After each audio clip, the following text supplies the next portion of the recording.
Assalamualaikum warahmatullahi wabarakatuh. Perkenalkan, nama saya Eka Wahyu Pertiwi, NIM 3118021, Prodi Administrasi Bisnis. Baik, di sini saya akan menjelaskan tentang etika bisnis dalam bisnis internasional. Etika yaitu prinsip-prinsip yang dapat diterima secara benar atau salah yang mengatur perilaku seseorang.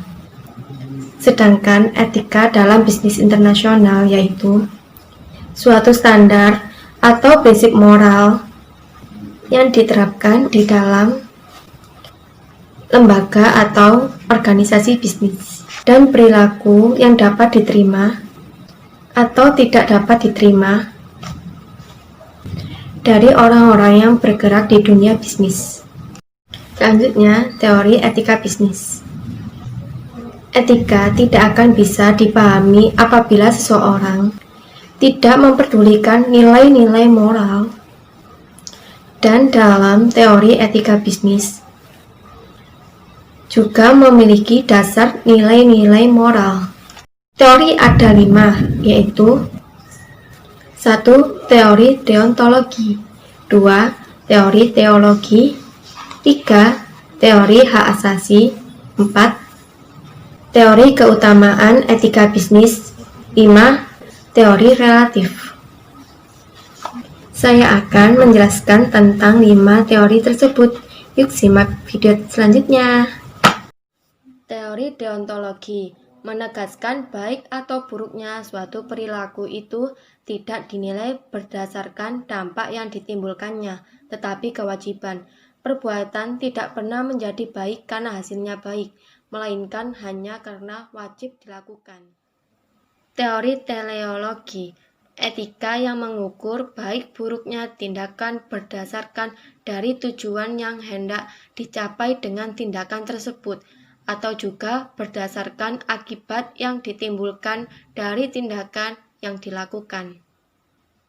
Teori hak asasi, yaitu dapat mengatasi berbagai dilema moral dengan terlebih dahulu menentukan hak dan tuntutan moral mana yang terlibat di dalamnya.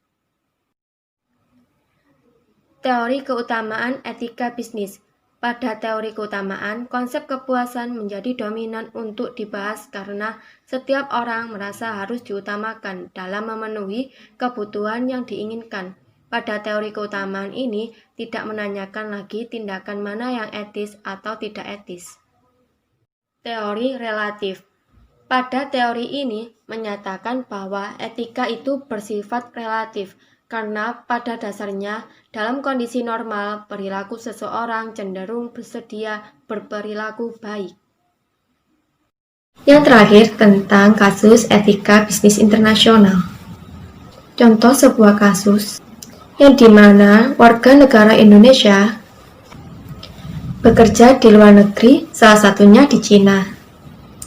Pekerja Indonesia yang berada di Cina, sebagian besar tidak diberikan waktu untuk istirahat, untuk sholat Jumat bagi beragama Muslim.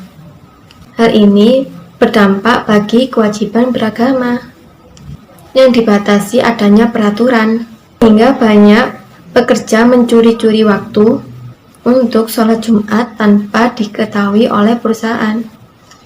Baik, terima kasih sudah menonton video saya. Mohon maaf apabila ada salah kata. Saya akhiri. Wassalamualaikum warahmatullahi wabarakatuh.